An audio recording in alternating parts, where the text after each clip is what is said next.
Hi guys, hello boys and girls, that's me, Ravi from EnglishHarmony.com, and welcome back to my blog.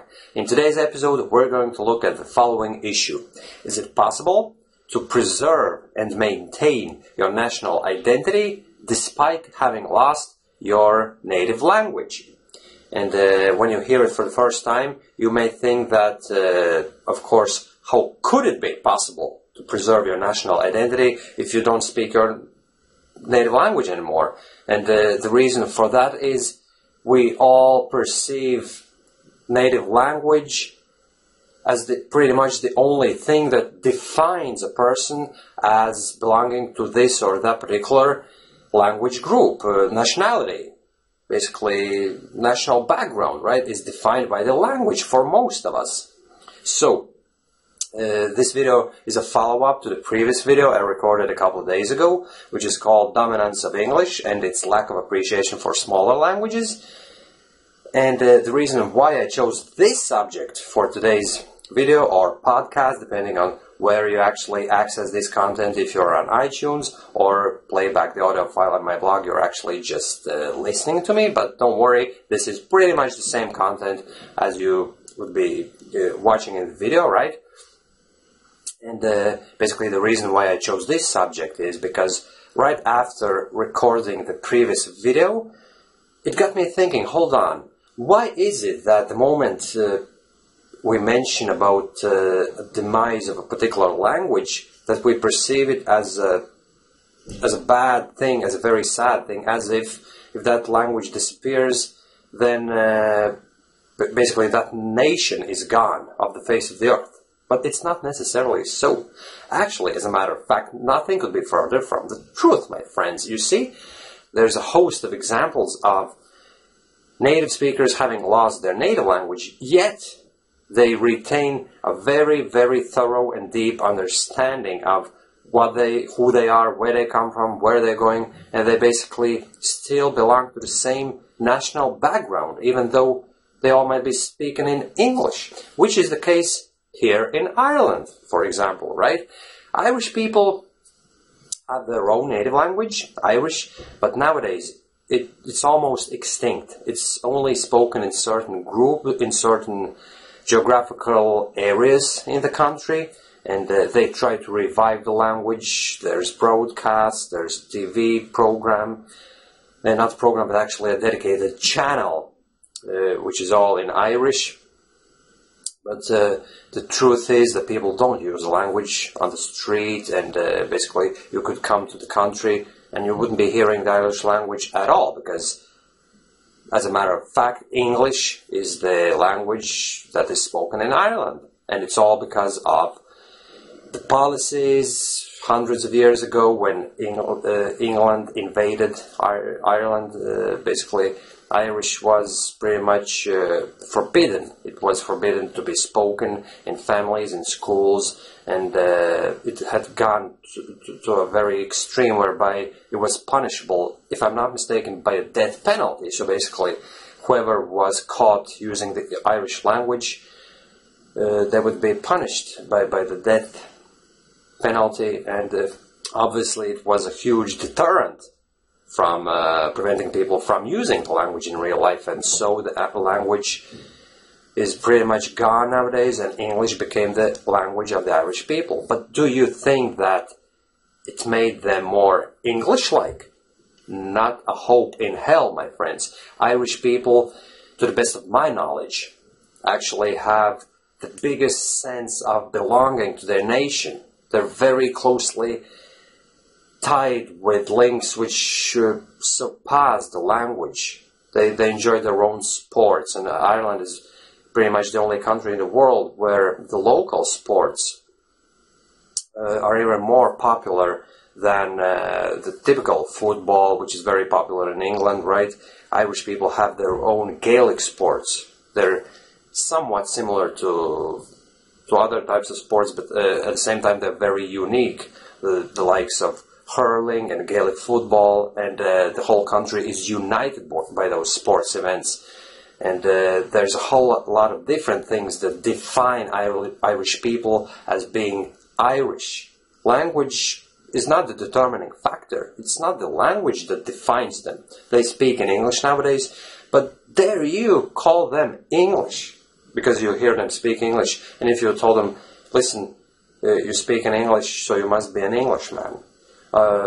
On some occasions, you might get punched in the face for that, because that'd be a big insult, because Irish people are Irish, irrespective of what language they speak, right? So this whole thing just flies in the face of argument that the moment a native language disappears, then the national identity of those people is just gone and destroyed, and those people are destroyed as a nation, and it's not existing anymore. It's not the case, my friends. And just think about Italians in New York, for example, right?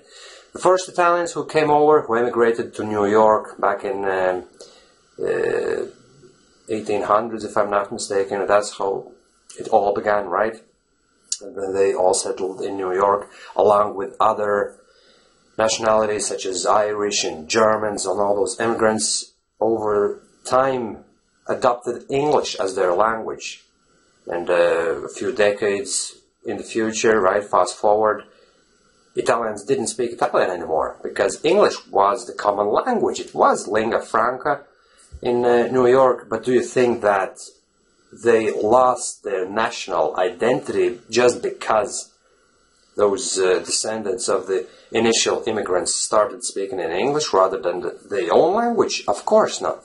There's a whole lot more that determines who you are, where you come from. It's the social group, it's the people who you mix with, it's how you behave, how you understand the society around you, what are your common dreams, your hopes, your economical background, what activities you get involved in, and a whole lot of different things.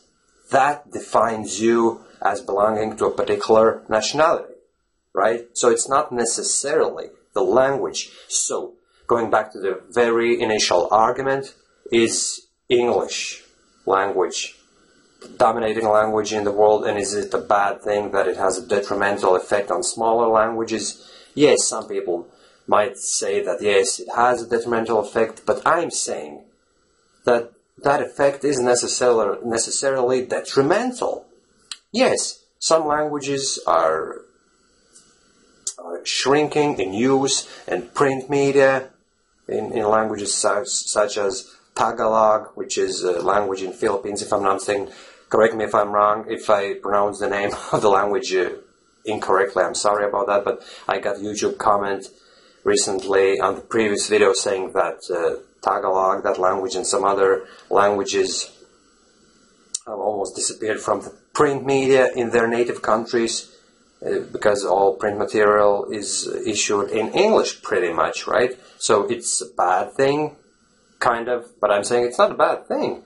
Those people certainly don't lose their national identity just because they have started using the English language and they read newspapers and literature in English. It's where they live. It's what their ancestors are, what their families are, how they behave, how they go about their daily business, what their economical background is. That's what determines who they are.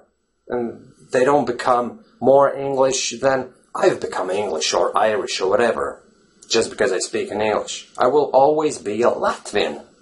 That's where I come from, and sometimes when I think about what defines my national background, what is it that makes me a Latvian, I can't really answer that question because I don't know. I live here in Ireland, and I have certain interests, and I have my job, I have people I communicate with, I have this English Harmony website going on, and but what is it that defines me as Latvian? Obviously my family ties with my country, and things that I've done in my life, and friends that I get in touch with.